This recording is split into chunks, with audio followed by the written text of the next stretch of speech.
ماله ساكت كده ليه يا عم؟ ماله خير؟ ايه اللي حصل؟ حازم فيها حازم إيه؟ ساكت ليه ده؟ عمرنا ما شفناه كده. غريب قوي. غريب. اكيد في حاجه، حد يعرف لنا في ايه؟ حد يعرف؟ يا عم حد شاف حاجة؟ حد يعرف ايه؟ حد يعرف ايه؟ انت الواد ده يعرف. السلام عليكم. ايه يا ابني انت رايح فين؟ يا حبيبي شاوش. طب يلا يا ابني العفاريت بتنطط في وشه دلوقتي. يبقى ما عرفتوش ما عرفتوش؟ في الحواديت وما شفتوش في الأحلام. طب انت خايف يا ابني؟ لا مش خايف، أنا مش خايف أبدا، أنا مش خايف أبدا. ده اللي بيخاف بيموت عمره ما يطلع له صوت. ده اللي بيخاف بيموت عمره ما يطلع له صوت. وأنا شايفك طيب قدامي والقلبك راح فوت. وأنا شايفك طيب قدامي والقلبك راح فوت. أنا مش خايف أبدا، أنا مش خايف. انت مين يا حبيبي؟ واحد عايز يعرفك. عايز تعرفني؟ ليه؟ سمعت عنك وعايز أقرب منك. خدها مني نصيحة، ده البعد عني أسلم طريق. ياه ده أنت حزين. أيوة حزين وقلقان وخايف. هو أنت بتخاف؟ أيوة طبعا يا ابني، الناس كلها بتخاف، أي حد في الدنيا لازم يخاف، وأنا عن نفسي خايف معرفش أحقق كل اللي حلمت بيه وكل اللي تمنيته. هو أنت ممكن تحلم بحاجات كتير في وقت واحد أيوة وتنفذها؟ أيوة، كل واحد فينا ممكن يحلم بحاجات كتير وينفذها، أصل دي فلسفة حياة. أنت لما تصلي وتأدي فروضك بخشوع وركوع وسجود بتكون إنسان رياضي، ولما تذاكر وتجتهد في دروسك بتكون إنسان مجاهد، ولما تكبر وتكون دكتور أو مهندس أو مدرس وتخدم الوطن بتكون سفير، ولما تحفظ كتاب الله كله أو نصه أو حتى جزء منه وتعمل بتعليمه بتكون إمام وداعية وفقيه. صح، يبقى أنت بتتكلم صح. أيوة يا محمد، دي فلسفة حياة. أنت كنت بتغني وتقول إيه؟ أنا مش خايف أبدا. مش خايف أبدا، ممكن أغني معاك؟ نغني مع بعض. يلا يا محمد نغني مع بعض. يلا نغني مع بعض. أنا مش خايف أبدا، أنا مش خايف أبدا، ده اللي بيخاف بيموت عمره ما يطلع له صوت. ده اللي بيخاف بيموت عمره ما يطلع له صوت. وأنا شايفك طيب قدامي والقلبك راح أفوت. وأنا شايفك طيب قدامي والقلبك راح أفوت. امشي وراك غني وانا غني وياك. امشي وانا راح امشي معاك غني وانا غني وياك. هنغير في سلوك الناس ونعدل، هنغير الكون بسلاحنا ونغير في سلوك الناس، هنغير الكون بسلاحنا ونعدل في سلوك الناس. وانا مش خايف ابدا، انا مش خايف ابدا، انا مش خايف ابدا. بمناسبة الخوف يا محمد تعال نشوف ولادنا بتقول ايه. السلام عليكم. امال انتوا بتقولوا ايه؟ لما يطلب مننا احنا نتكلم عن مدرستنا كان لازم نتكلم بمنتهى الحريه. نتكلم بمنتهى الحريه؟ انت شايف حد بيمنعنا؟ قصدي كلام نفسه كان لازم بيكون بمنتهى الجديه والصراحه، يعني بعيد عن الخوف وبعيد عن سيطره اي حد عليه. انا عن نفسي عشت فتره طويله في المدرسات، ومن وجهه نظري الشخصيه ان ده المكان الوحيد اللي بعرف اتكلم فيه بمنتهى الحريه واعرف اعبر فيه عن رايي بمنتهى الصراحه. انتوا عارفين طبعا الفضل ده يرجع لمين. وانا عن نفسي بأيد رايي، بس ليا مداخله بسيطه. مش شخص واحد بس هو اللي اثر فيا وحط القوه والشجاعه والثقه بالنفس ومواجهه المواقف تاج على راسي. كان فيها اكتر من شخصيه لها نفس الاثر، لو مش عليا على ناس تانيه من زمايلي. مش هتفرق كتير، 1 أو 10، ده اكبر دليل على علاقه المكان ده وصلته والموجودين فيه احسن كتير من اللي فات. السنه اللي جاي احسن من الحالي، وتزيد الاصاله والعراقه والقوه ونصبح احسن مره يتعلم في الدنيا. كلام جميل ومبروك، والدليل عندي من شهور بسيطه كان شوقي بيكتب لنا ويفكر لنا ويعبر كمان عن راينا، ويوم ورا يوم يوم ورا يوم اتعلمنا نتكلم ويبقى لنا فكرنا المستقل ووجهه نظر خاصه بينا. اي نعم هو بيدينا الموضوع اللي هنتكلم فيه وبيخطط خطوط عريضه وواضحه بنمشي عليها، لكن في النهايه بقينا بنعرف احنا بنقول ايه. كان الشعار زمان مدرسة الوظيفة جميلة متطورة، وكان الشعار ده سائد لفترة طويلة، ولما أثبت نجاحه جابوا لنا الشعار الجديد. ايه هو الشعار الجديد؟ شعار كله تفاؤل وتعاون، ايدك في ايدنا ندور تعليم اولادنا. تطوير التعليم يا جماعه مش بالكلام، لا لازم أن يكون في منظومه متكامله تعمل بمنتهى التكامل والتناغم. عشان كده لازم نقضي على السلبيات اللي موجوده في معظم المدارس. ونبدأ بمدرستنا. التعبير مش هيكون بمجرد الكلام، لازم محاكمة كل المسببين في السلبيات دي والقضاء عليهم ولما نعرف نعالج كل أخطائنا ونمحيها من الوجود ونحول الفشل لنجاح، هنحقق المقولة اللي بتقول من رحم الهزيمة يولد الانتصار. فعلا لو بدأنا بنفسنا ومن المكان ده ممكن نكون أحسن من كل اللي حوالينا. المدرس يحب مهنته ويحاول يبتكر فيها، والطالب يحب دروسه ويحاول مرة وألف مرة إنه يفهمها ويستوعبها ويبذل مجهود أكتر في فهمها بدل ما ياخد المعلومة على الجاهل. ساعتها عمره ما هينساها. ومدير المؤسسة المفروض انه يتابع كل صغيرة وكبيرة ويحاسب المقصر ويكافئ المجتهد ويشجع المتميزين من ولاده المدرسين والطلبة. ساعتها هتعلى المنظومة وترتفع. ايوه يا ولاد، التعليم مش مجرد حفظ وتلقين او معلومه بناخدها لحد يوم الامتحان وبعد كده بننساها، لا. او علاقه واحد كبير فاهم بواحد صغير مش فاهم، لا. التعليم حاجه تانية. التعليم روح وحياه، فكر واتجاه. التعليم سلوك. التعليم انتماء لفكره كبيره بيتم تحقيقها عن طريق اجمل وسيله في الدنيا، وسيله الحب. التعليم علاقه وطيده بين المدرس وتلميذه، علاقه بيمنعها الاحترام والحب والتقدير. المدرس يحب تلميذه ويصاحبه ويحاول ينزل لمستوى تفكيره، يوم ورا 2 ولا 3 ولا مليون حتى هيرتقي تفكير التلميذ لمستوى ايه؟ لمستوى استاذه. بس شرط المدرس ما ياخدش الموضوع ده ان ده اهانه او خروج عن النص. وكمان التلميذ لازم يحب استاذه ويحترمه، لازم يحب استاذه ويحترمه ويعرف ان ليه حقوق وعليه واجبات. وانا من وجهة نظري الشخصية ان البلياتشو اهم شخصية في مسرح الاطفال. يلا بينا ناخد المحاكمة. أسس المحاكمة سليمة لازم أن يكون فيها قاضي ومستشاري ومحامي ونيابة وشهود. خلاص هنحاول نعالج قضيتنا بنفسنا ونقدم كل الظواهر السلبية للمحاكمة وفي النهاية احكم علينا. بس يا ريت ما تحسن مهنتك ولا زمايلك. احنا عارفين قد ايه انت بتحب شغلك وكمان عارفين قد ايه انت صريح وبتقول الحق. لا اطمن.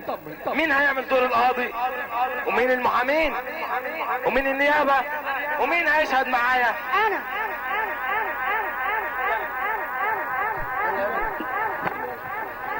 محكمة قضية رقم 101 بخصوص التعليم. بسم الله الرحمن الرحيم. نفتتح الجلسة. الدفاع.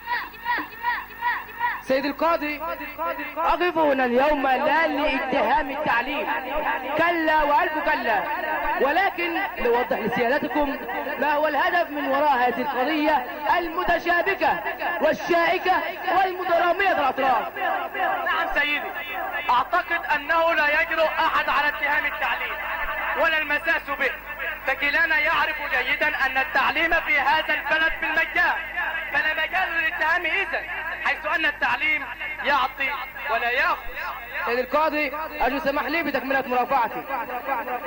كنت أقول قبل مقاطعة النيابة لي أن هذه القضية شائكة، لأن بالفعل ليس التعليم هو مقصد الاتهام، ولكن الكوادر العاملة به والأس التي تنظمه وما يحيط به من ملابسات جعلت به في قفص الاتهام، وهذا ما سأسعى جاهدا في مرافعة اليوم لإثبات وتقديم كل هذه الظواهر للمثول أمام حضراتكم لمعرفة من هم الجنات الحقيقيون.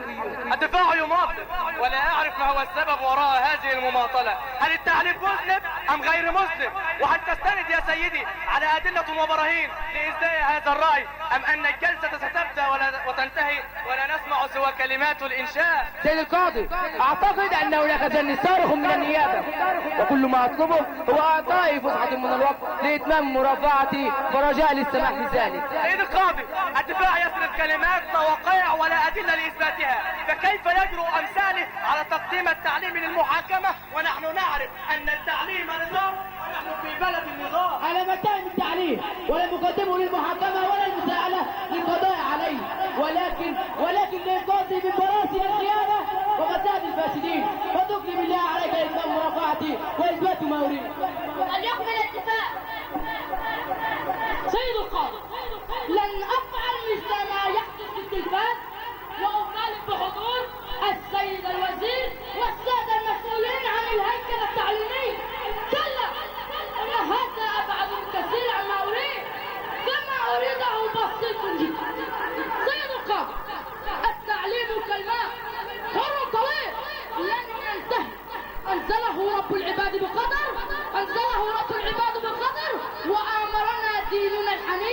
بالسعي وراء العلم من المهد إلى اللحم. ولكن سوء الاستخدام وكسر النصر وضياع المذهب والعقيدة كلها عوامل لتدهور ذلك وذاك. ويبقى السؤال سيد الرئيس، من المسؤول الحقيقي عن تدهور التعليم؟ هل رؤساء العمل أم المرؤوسين أم التلاميذ؟ وسأحاول أن أجد الإجابة عندما نستمع سويا للشهود. وشكرا. أنا عشان الشاهد الأول طلعت مرسي. سنك وعنوان. الاسم طلعت مرسي، السن 50 سنة، العنوان من البلد. هتقول حق. هقول الحق. أعتقد يا عم طلعت إنك سمعت السؤال، عندك إجابة؟ ايوه يا بيه، المسؤول عن البوظان ده كله بتوع الدروس الخصوصية. إزاي يا عم طلعت؟ الواحد من دول كل همه جامع الفلوس، وثلاث ارباع المدرسين دول ما بيشرحوش حصصهم في المدارس، حصصهم مجرد تضييع للوقت، والعيال صغيره بتشوف وتجلد السبع وقله الضمير، وبيحس العيل من دول اللي كل حاجه لها مجابه. حتى التعليم اللي عملته الدوله بالمجان بقى له ستاره وابواب خلفيه بيخش ويطلع منها. خلاص يا عم طلعت. سيد القاضي، استنادا لأقوال عم طلعت أن تعليم شخص لشخص مش حرام، وديننا الإسلامي أمرنا بذلك. خيركم من تعلم القرآن وعلمه. من زي تحفيظ القرآن الكريم أو تلقي العلم بكتاتيب أو الدروس الخاصة، ما فيهاش مشكلة، مش جريمة ولا بنحرموه، بس يا ريت يكون الأجر مناسب، لحجم العمل وبدون إهمال العمل الرئيسي. ولكن الواقع أمر وأمر، أصبحت المدارس أكل لاصطياد الفرائض واصطحابهم إلى البيوت والمؤسسات الخارجية. نعم سيد القاضي، الدروس الخصوصية أصبحت مجرد موضة. نعم أصبحت مجرد موضة. فأنا أختلف أدلة على أن 10% فقط من مرتدي الدروس الخصوصية متفوقين، لأنهم متفوقين بالفطرة وبالأساس. و90% من مرتدي الدروس الخصوصية لا يستفيدون منها شيء، فهم يذهبون لأسباب عدة، إما خوفا من بطش القاتل أو لتحصيل القليل مما لا يجدونه في المدارس. نعم أصبحت مجرد موضة. سيد القاضي، نعم نادي على الشاي دلوقتي. نادي على الشاهد الثاني. الشاهد الثاني أحمد حسام. اسمك وسنك وعنوان. الاسم أحمد حسام، سن 14 سنة، العنوان من البلد. هتقول حق. هقول الحق. أعتقد يا ابني إنك سمعت السؤال، عندك إجابة؟ أيوة عندي إجابة. أنا كرهت المدرسة أساسا، كل شخص ونصر وصرف، كل واحد عنده عقد نفسية جاي يطلعها علينا، وكل واحد مراته شغلت فيه شخصاية جاي يفرض عضلاته علينا. اسكت اسكت، ربع ايديك، بص قدامك، خلوا الواحد بينتهز الفرصة عشان يدمر في المدرسة، وكمان بيكرهونا فيها، وفي كتير منهم مش حابب مهنتها، يبقى يحببنا فيها ازاي؟ محدش قال حاجة، يعلمونا ويربونا زي ما هم عايزين، بس الذكاء. وانا عارف واحد كنت بسمع عنه قبل ما يجي هنا كان بيضرب في العيال وبيموتهم من الضرب، ومع ذلك بيحبوه وبيموتوا فيه لانه حابب مهنته وحابب المدرسة، عشان كده حببهم فيه وحببهم في المدرسة. ومن وجهة نظري الشخصية ان المفروض مش اي حد يجي يشتغل في المدرسة وخلاص، المفروض يتعمل له اختبارات ذكاء، ولا ايه يا بيه؟ أنت مش منك سيادة القاضي بالنداء على الشاهد الثالث. نادي على الشاهد الثاني. الشاهد الثالث أيمن الأمين. اسمك وسنك وعنوان. اسمي أيمن الأمين، سن 35 سنة. أمين. اسمك وسنك وعنوان. اسمي أيمن الأمين، سن 35 سنة، مهنتي مدرس. هتقول حق. هقول حق. يا انت سمعت السؤال ولا ردده مرة تانية؟ سمعته؟ ده انا حافظه لاني بكرره لنفسي بقالي 15 سنة. بس قبل ما اجاوب لو سمحت اسالك سؤال واحد بس. المفروض انك جاي هنا عشان تجاوب مش عشان تسأل. انا عارف، بس يا ريت حضرتك تتحلى بالديمقراطية وتديني فرصة اسالك سؤال واحد بس. اتفضل. لو عندك اتنين من ولادك بتفضل واحد عن التاني ومهنيه ومدلعه ومريح وعمرك ما طلبت منه طلب ولا شغلانه، والتاني مطحون شغل ومشاوير شايف العذاب والويل، ممكن يغلط ويتعاقب، في النهاية المصروف اللي بياخده الأول هو المصروف اللي بياخده التاني. من وجهة نظري ايه الامور اللي ممكن تترتب على العمل ده؟ ممكن تحصل ثورة وتدمر وانقلاب. ايوه عليك نور. انا وكتير غيري عملنا انقلاب، بس كان انقلاب داخلي من جوانا، وكان مقولتنا يا واش يا واش طنش وما يجراش. بس دي تعدى على وصية المهنة. انا عارف اكتر من ده بمراحل، بس خلاص كل شيء مات. استاذ الفاضل، البطالة المقنعة اللي في المدارس ضغط على كل شيء، واصبحت حوافز للتشجيع وابسط موازين العدل اختفت. او كمان ولا خلاص؟ خلاص يا استاذ ايمن، التمس منك سيادة القاضي النداء على الشاهد الرابع. ندى عشاد الرابع. الشاهد الرابع محمود أحمد. اسمك وسنك وعنوانك. الاسم محمود أحمد، السن 60 سنة، المهنة مدير سابق. تقول حاجة؟ أيوة معقول. سمعت السؤال ولا ردده مرة تانية؟ أيوة سمعت. ما عادش انتماء ولا ولاء، المهنة فقدت قدسيتها واحترامها، وعبارة من علمني حرفة صرت له عبدا اندثرت، ويوم ورا الثاني قال المعلم حبا للمدرسة وانتمائه لها، وما عادش وضع المدرس هو الوضع المرموق ماديا ومعنويا. بس الحكومة عملت له كده. جميل، بس مش بالقدر الكافي ابدا علشان يعيش المدرس عيشه كريمه وسط الغلاء والجشع اللي احنا عايشين فيه، والاسعار اللي بتقدر سرعه الصاروخ. علشان كده كان لازم نجمة عيش تانية تساعد على المعيشة، وبالتالي ما اصبحتش المدرسة كل حاجة ولا اصبحت مفروض، واحنا عارفين ان المهنة دي اجل واعظم مهنة. الرسل بيبلغوا الرسالات، والمدرسين والمعلمين بيبلغوا العلم وينوروا العقول مع اختلاف المضمون. سيد القاضي، سيد الرئيس، بعد الاستماع لأقوال الشهود أصبحت القضية واضحة وجلية. التعليم بريء براءة الذئب من دم ابن يعقوب. نعم، تعليمنا بريء براءة الذئب من دم ابن يعقوب. لذا أطالب سيد الرئيس بمحاكمة كل من تجار الدروس الخصوصية، أصحاب البطالة المقنعة في المدارس. أطالب أيضا بمحاكمة كل من لا ينتمي للمؤسسات التعليمية ويدمر في أبنائنا. وأطالب أيضا بمساعدة كل مدير المدارس، كل من لديه تقصير، وليعلم جيدا أن من لديه تلميذ يشكو ويتألم سوف يحاسب عليه في الآخرة، استنادا لقول رسول الله: كلكم راع وكلكم مسؤول عن رعيته. سيد الرئيس، التعليم آمن، التعليم آمن، وتسير الدولة بخطى ثابتة نحو تقدمه وازدهاره، وأكبر دليل على ذلك هذا الجمع الغفير وهذه الاحتفالية التي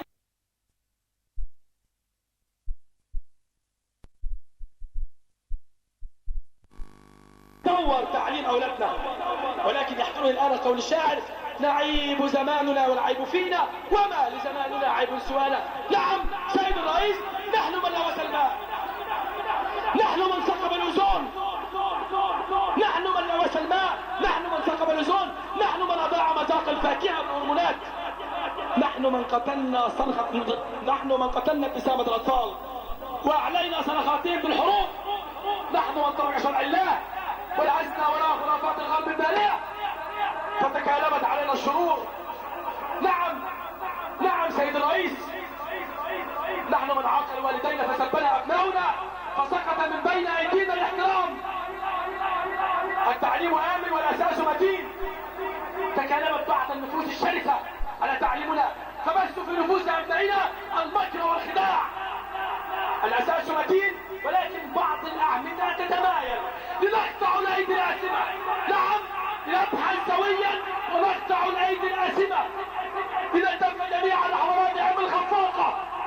لعل وعسى نخلق جيلا من ابنائنا، جيلا واعيا مثقفا ينقذ الباقيات الباقية منا. والله الموفق سيد الرئيس، الله الموفق سيد الرئيس.